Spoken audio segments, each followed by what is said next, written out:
Selamat siang Bapak Ibu dosen dan teman-teman sekalian. Perkenalkan kelompok kami yang beranggotakan Nadia, saya Felicia, Yudit Christina, Sania, dan Kimberly akan mereview jurnal yang berjudul Light Trigger Differential Accumulation of Antioxidant and Antidiabetic Secondary Metabolites in Callus Culture of Eucalypta alba. Seperti yang kita lihat pada gambar di sebelah kanan ini merupakan tanaman Eucalypta alba.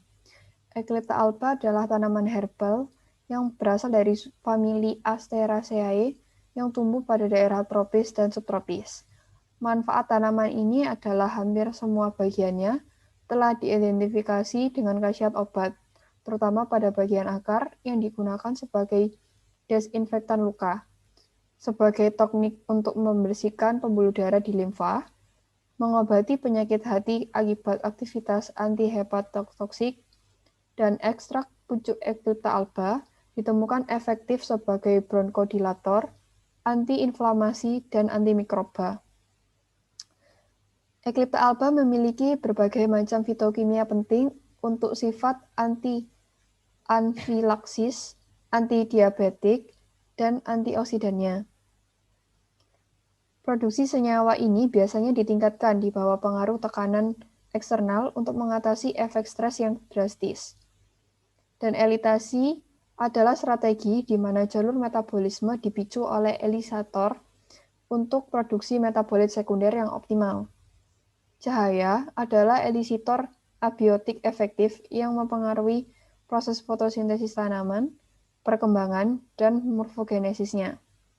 Tujuan dari jurnal ini adalah mengevaluasi akumulasi diferensial fitokimia di kultur Callus Eucalypta alba sebagai respon terhadap cahaya multispektral. Selanjutnya, saya akan mempresentasikan tentang alat, bahan, serta metode yang digunakan pada jurnal. Untuk alat dan bahan yang digunakan pada jurnal, seperti tercantum pada slide berikut. Kemudian, untuk metode yang digunakan pada jurnal, terdapat 7 garis besar.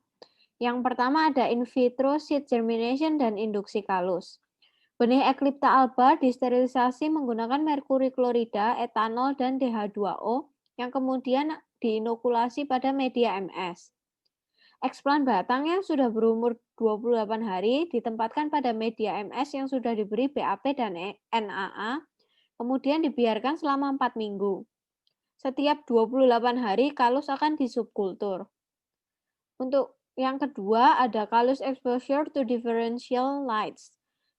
Cahaya yang digunakan ada 7, yaitu LED kuning, LED hijau, cahaya putih, LED biru, LED merah, tabung cool white fluorescence, dan cahaya gelap. Callus disubkultur pada media dan ditempatkan di masing-masing lampu selama 28 hari. Kemudian akan dilakukan analisa pertumbuhan dan fitokimia setelah 4 minggu.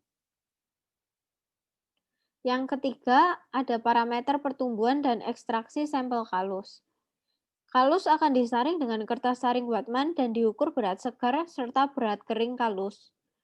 Serbuk Callus diekstraksi dengan metode sonikasi hingga didapatkan supernatan yang akan disimpan pada suhu 4 derajat Celcius. Yang keempat ada analisis fitokimia. Terdapat 3 uji, yaitu TPC menggunakan reagen FC, TFC menggunakan metode kolorimetri aluminium klorida, dan yang terakhir ada uji kuantifikasi fitokimia menggunakan RPHPLC. Yang kelima ada uji aktivitas antioksidan dari ekstrak Callus yang terdiri dari 3 uji. Yang pertama DPPH scavenging activity menggunakan larutan DPPH. Yang kedua FRAP assay menggunakan larutan FRAP. Dan yang terakhir ada ABTS assay menggunakan larutan ABTS. Tahap yang ketiga ada uji aktivitas antidiabetes dari ekstrak Callus. Uji yang pertama adalah penghambatan alfa-glukosidase menggunakan cairan usus tikus. Yang kedua ada uji penghambatan alfa-amilase menggunakan buffer fosfat ditambahkan dengan S4-NPM. Yang terakhir ada uji aktivitas pembentukan anti-AGES.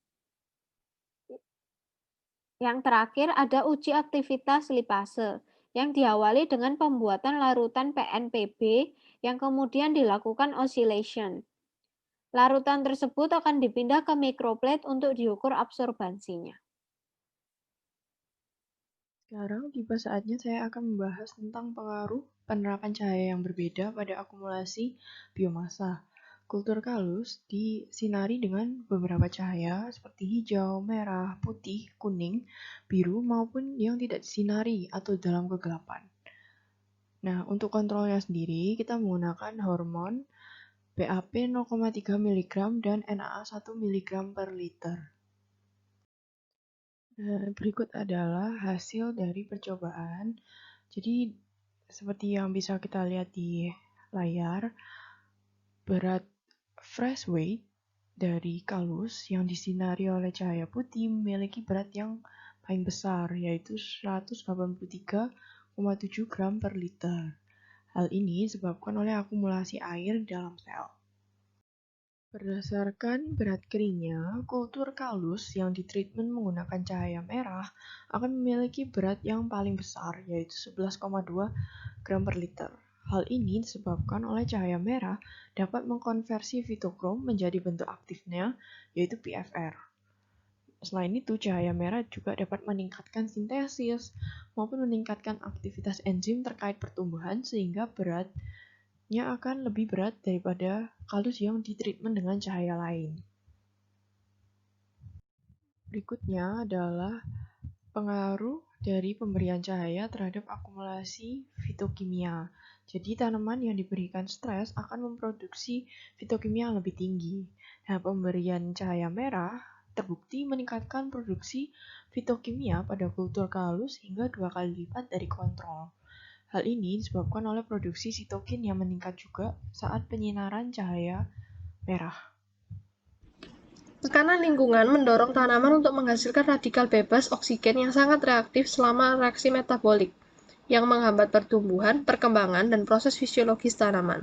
Oleh karena itu, tanaman memiliki mekanisme perlindungan untuk menghasilkan antioksidan berupa metabolit sekunder seperti asam fenolik, flavonoid, dan terpenoid untuk melawan radikal bebas tersebut.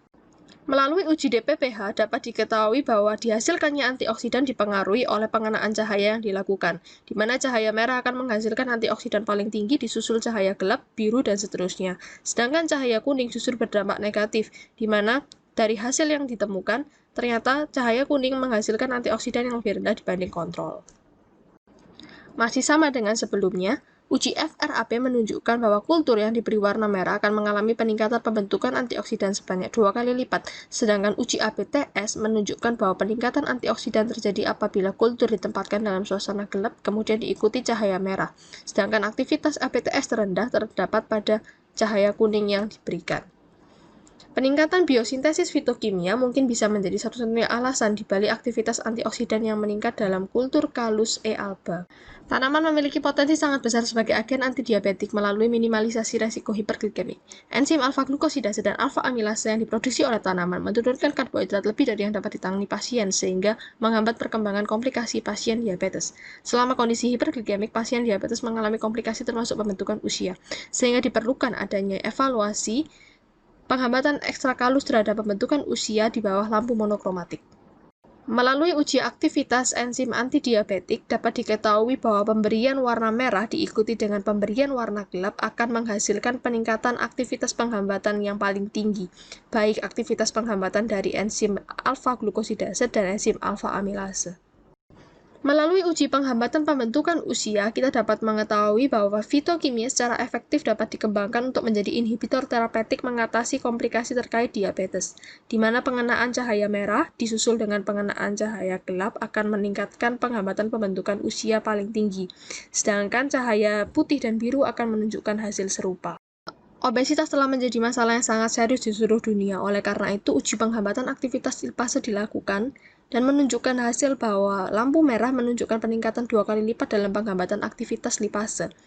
Selain itu, secara general dapat disimpulkan bahwa lampu monokromatik terbukti menjadi stimulus yang efektif dalam meningkatkan aktivitas biologis ekstrakalus dengan memicu biosintesis fitokimia, di mana dalam penggunaannya cahaya merah paling efektif dalam meningkatkan pembentukan zat fitokimia tanaman.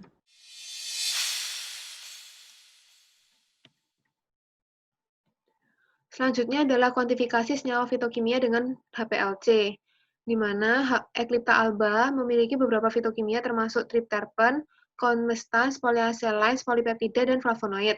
Senyawa-senyawa ini dikuantifikasi dari kultur kalus Eclipta alba dengan pengaruh lampu monokromatik dan dilakukan dengan kromatografi HPLC pada panjang gelombang 204 nm. Hasil yang diperoleh dapat dilihat pada gambar yang ada di PPT ini. Semua senyawa berada pada hasil tertinggi kecuali stigmasterol. Konstituen utama dari metabolit sekunder dapat dilihat jika berada pada eklalbatin, wedelolakton, dan dimetil-wedelolakton.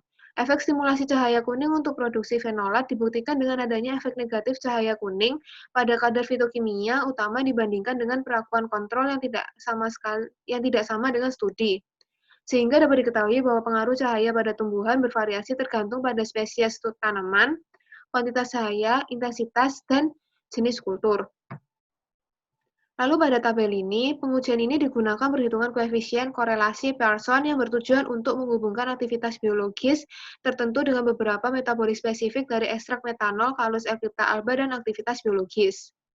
Eklalbatin dan dimetil-wedelolakton diuji dengan menggunakan aktivitas DPPH, radikal scavenging, stigmasterol dengan kapasitas antioksigen ABTS, senyawa fitokimia lain kecuali beta-amrin berkolerasi dengan kapasitas antioksigen FRLAP. Eklalbatin dan dimetil-wedelolakton berkolerasi menghambat in vitro membentuk kedua jenis produk akhir glikasi. Stigmasterol berkaitan dengan kapasitas menghambat alfa-glukosidase dari ekstrak. Lalu kandungan eklalbatin dan dimetil-wedelolakton berkolerasi dengan penghambat alfa-amilase. Sedangkan luteolin, eklalbatin, dan dimetil-wedelolakton berkorelasi dengan penghambat lipase.